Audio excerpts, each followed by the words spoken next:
Bonjour et bienvenue dans cette petite séquence vidéo au cours de laquelle nous allons interpeller un peu les autorités ivoiriennes et nous allons interpeller les partisans d'Alassane Ouattara.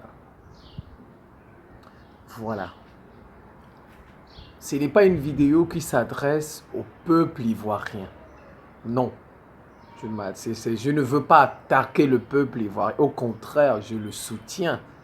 Je le soutiens pour qu'il se libère de la France-Afrique. Voilà. Donc ce n'est pas une vidéo qui s'adresse au peuple ivoirien. Non.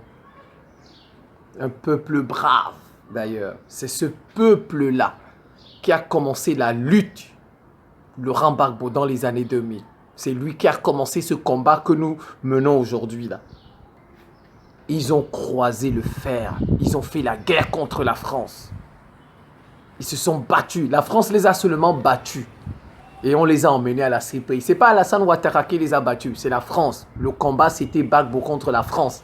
Comme vous voyez, l'Ukraine contre la Russie. Ce n'est pas l'Ukraine-Russie. C'est Russie-OTAN. Mais on utilise l'Ukraine. On utilise l'Ukraine. C'est ce qui s'est passé en Côte d'Ivoire. En Côte d'Ivoire, dans les années 2000, le combat, c'était Gbagbo et ses partisans contre la France. Mais on a utilisé Alassane Ouattara.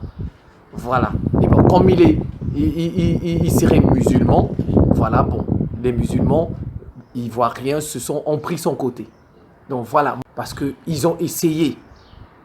Vous savez, ils ont mis leur vie en danger. On aurait pu les tuer, hein.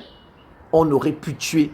La preuve, certains sont morts en Côte d'Ivoire, n'est-ce pas? Il y en a qu'on a tué, la crise ivoirienne, là, certains sont morts. Les Charles Blé Goudé, comme ça, ont eu la chance. Gbagbo lui-même a eu la chance.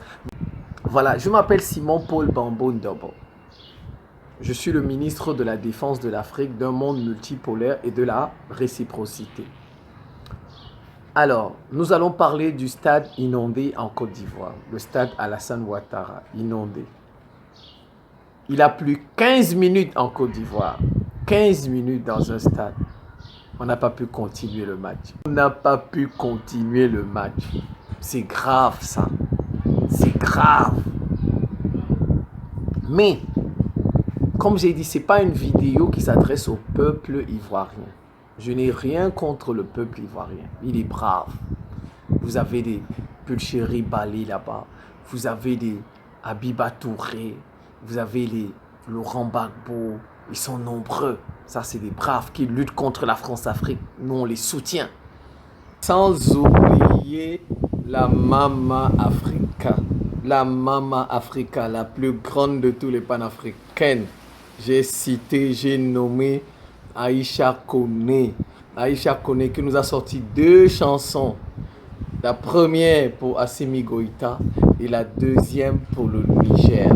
Il y a de braves Ivoiriens, voilà, des vrais Ivoiriens qui mènent le combat pour libérer leur continent. Ils ne s'arrêtent pas à l'ethnie, ils ne s'arrêtent pas à la religion. Ils regardent l'Afrique entière, le peuple africain entier. Voilà les vrais Ivoiriens. Voilà, ce n'est pas une vidéo contre le peuple ivoirien. C'est une vidéo contre les ouailles d'Alassane Ouattara. C'est pour les interpeller seulement. C'est juste pour les interpeller, c'est pas pour me moquer. Je n'ai pas besoin de me moquer du tout. Ça ne me ressemble pas. C'est juste pour les interpeller. De faire attention, de faire des constats, de faire des remarques, de faire des observations. Ensuite, de les analyser.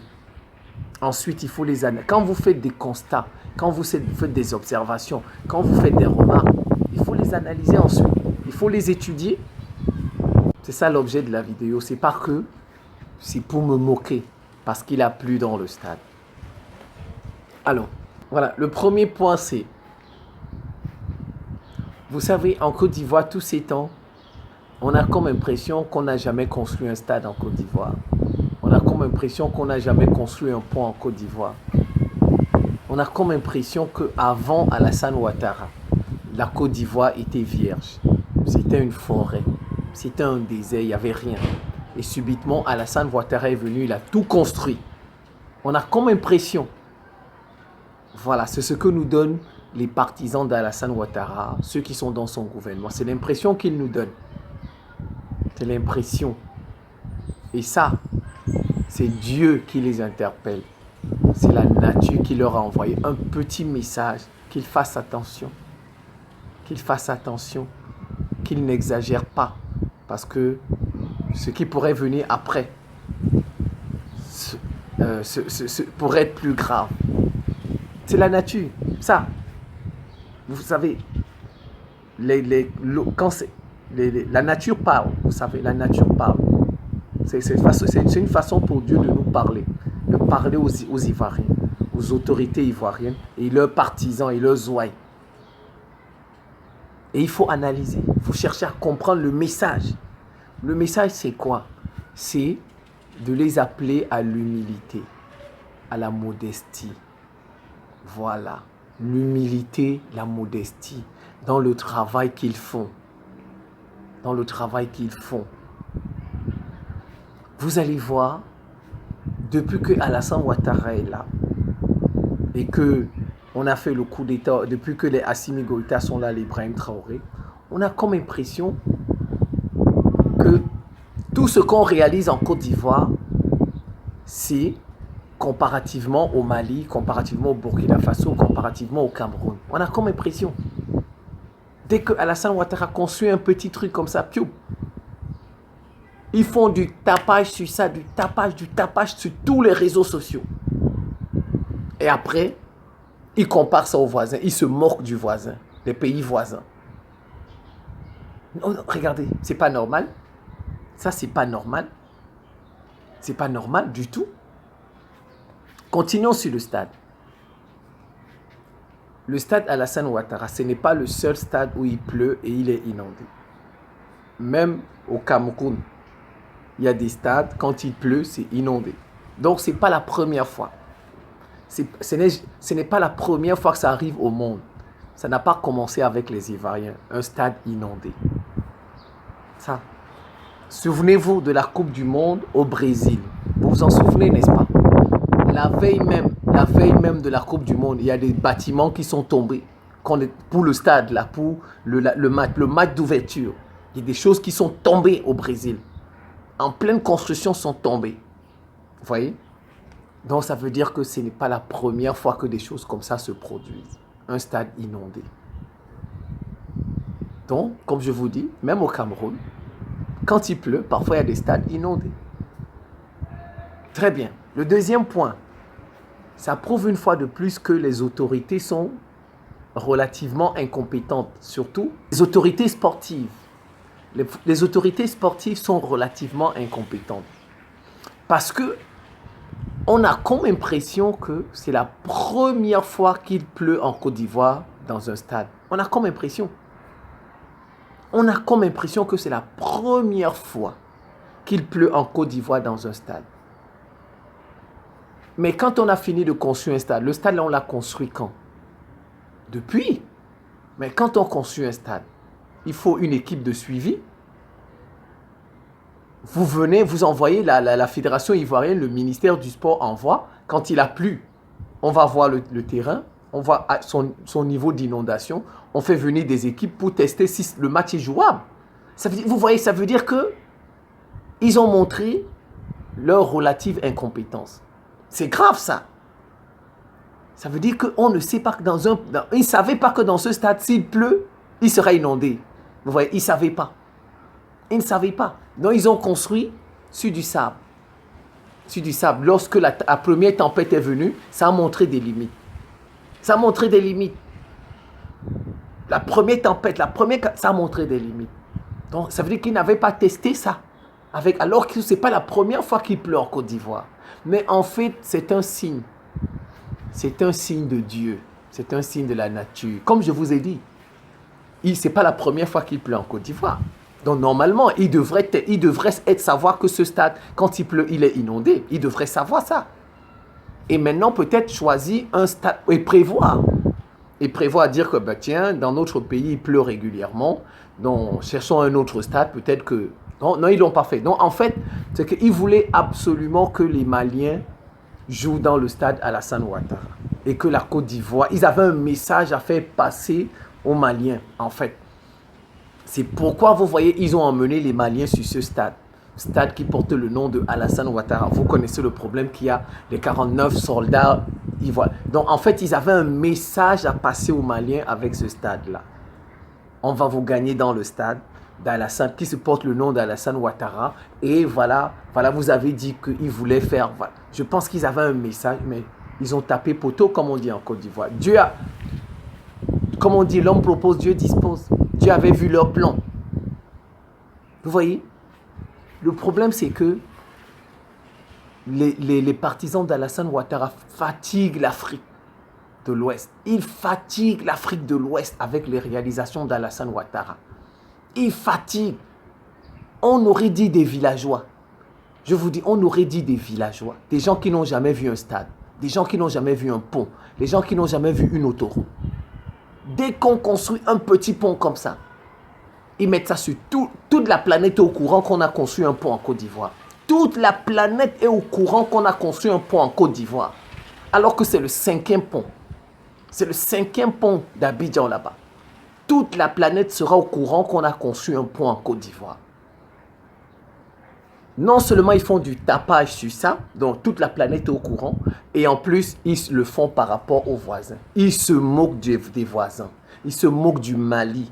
Ils se moquent du Burkina Faso. Ils se moquent du Niger. Ils se moquent du Cameroun.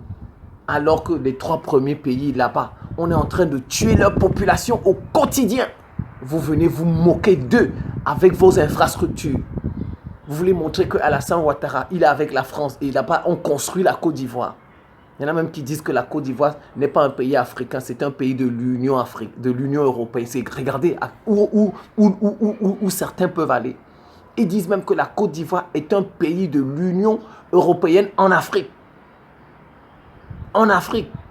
Effectivement, c'est une province de la France, c'est une région de la France, la Côte d'Ivoire. Ils ont peut-être raison, ils n'ont pas tort. Ils n'ont pas tort. Vous voyez, mais c'est quand même grave quand on dit ça. Ils font leurs choses par rapport aux voisins. Les voisins qui ont un autre problème, qui ont un problème de sécurité. Nous-mêmes, on supporte la Russie. Moi, je supporte la Russie. Mais je ne vais jamais m'en prendre au peuple ukrainien. Jamais. Je ne vais jamais m'en prendre au peuple ukrainien. Jamais. Parce que ce sont ces dirigeants qui l'ont mis dans des problèmes. Jamais. Et vous voyez, nous-mêmes, quand on fait nos publications, quand on dit toujours Russie, OTAN, c'est l'OTAN. Quand nous, on veut rire, c'est l'OTAN qu'on accuse. Et à la limite, les autorités ukrainiennes, Zelensky, mais vous allez voir, on n'interpelle pas le peuple ukrainien le plus souvent. Parce qu'on tue des gens là-bas. Des gens meurent. Et nous, qu'est-ce qu'on fait? On vient, on se moque de ces populations-là qu'on est en train de tuer. Mais la situation aussi est différente. Parce qu'au moins, Poutine, c'est de la légitime défense. S'il n'était pas défendu, c'est l'OTAN qui l'aurait frappé. Ce n'est pas la même chose au Mali. Ce n'est pas la même chose. Les Maliens n'ont pas provoqué quelqu'un. Les Maliens ne sont pas allés provoquer les Burkinabés, les Ivoiriens qui vont détruire. C'est Zelensky qui a amené l'OTAN en Ukraine pour attaquer la Russie. Donc la Russie se défend. Mais la situation du Mali, du Burkina Faso, ce n'est pas la même chose. Du Niger, ce n'est pas la même chose. Vous allez voir des Ivoiriens qui se moquent de leurs propres frères noirs, qu'on tue et qui les tuent. C'est la France qui les tue avec ses terroristes et ses rebelles. Ce sont les États-Unis qui les tuent avec leurs terroristes et leurs rebelles. C'est le Royaume-Uni qui les tue avec leurs terroristes et leurs... C'est l'Union européenne qui les tue avec leurs terroristes et leurs rebelles. Sans oublier l'ONU. L'ONU qui les tue avec leurs rebelles et leurs terroristes. Ce sont ces gens-là qui tuent des Maliens. Et ce sont ces mêmes gens qui ont placé Alassane Ouattara là-bas, que vous supportez. Et quand ils construisent une petite chose, vous venez vous moquer des Maliens. Vous venez vous moquer des Burkinabés. Ça, c'est incroyable. On n'a jamais vu ça. On n'a jamais vu ça. Ou quand on construit une petite infrastructure dans un pays, c'est pour se moquer des voisins. Des voisins qui sont en pleine guerre. Et la guerre là est causée par les pays qui soutiennent votre président, Alassane Ouattara. Et entre-temps même, ce même peuple-là, les Maliens, ils avaient soutenu votre Alassane Ouattara contre Gbagbo. Ils avaient soutenu votre Alassane Ouattara contre Gbagbo. C'est pas normal. Il faut être modeste. Il faut être modeste. Il faut être humble dans vos réalisations. On ne fait pas des réalisations pour se moquer des voisins. Et encore moins même pour se moquer du gouvernement précédent. Parce que je vois, ils manquent d'honnêteté. Eux, avec leur fausse chaîne là, qu'ils appellent NCI 360, leur émission. Leur fausse émission avec des gens qui sont malhonnêtes. Ils ne trouvent pas qu'ils m'invitent sur leur plateau un jour. Ils ne pourront même pas s'en sortir. Ils mettent tous leurs panélistes là contre moi. Ceux qui ne vont pas s'en sortir. Des gens qui ne sont pas honnêtes. Des vendus comme ça. C'est des vendus. Tu ne peux pas comparer les réalisations d'Alassane Ouattara à ceux de Gbagbo d'ailleurs. Ce n'est pas possible. On peut comparer les réalisations de Macky Sall à celles de Wade. Pourquoi? Parce que Wade n'a pas connu de guerre. Macky Sall n'a pas connu de guerre. Donc, le pays était en paix. On peut comparer les deux réalisations. Mais vous ne pouvez pas comparer les réalisations d'Alassane Ouattara et les réalisations de Gbagbo. Dès que Gbagbo est venu au pouvoir, le pays était divisé en deux. Il y avait une rébellion. Le pays était divisé en deux. Il y avait une rébellion. Donc, vous voyez des gens qui sont malhonnêtes intellectuellement. Malhonnêtes intellectuellement. C'est un message que Dieu vous a envoyé. C'est un message. Vous avez pensé que vous avez les plus belles infrastructures, les infrastructures les plus solides. On n'est pas contre. On n'est pas contre. Mais ne faites pas du tapage sur vos infrastructures contre l'opposition ivoirienne. Et vous connaissez la vérité sur ce qui s'est passé en Côte d'Ivoire. Si Gbagbo avait eu la tranquillité durant ces 10 ans, peut-être qu'il aurait construit les mêmes choses qu'Alassane Ouattara. Mais le pays était divisé. Donc vous voyez, ce n'est pas honnête ce qu'ils disent. Ils ne sont pas honnêtes. C'est des parvenus. C'est des gens qui ne savaient pas qu'ils allaient avoir le pouvoir. C'est ça, c'est ce qu'on appelle de vrais parvenus. Ils ne savaient pas un jour qu'ils arriveraient au pouvoir. Donc voilà, donc ça leur montait à la tête. C'est des gens qui savaient, comme quelqu'un qui ne savait pas qu'il allait avoir l'argent un jour.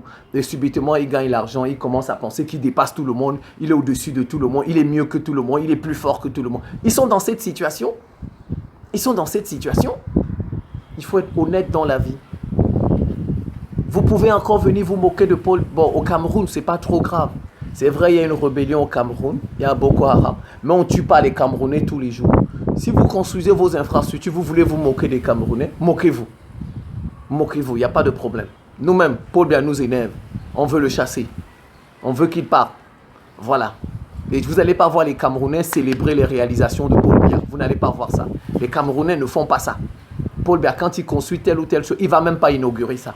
Paul Biya, quand il construit telle ou telle chose, lui-même n'inaugure pas ça. Parce qu'il sait que les Camerounais ne vont pas acclamer ça.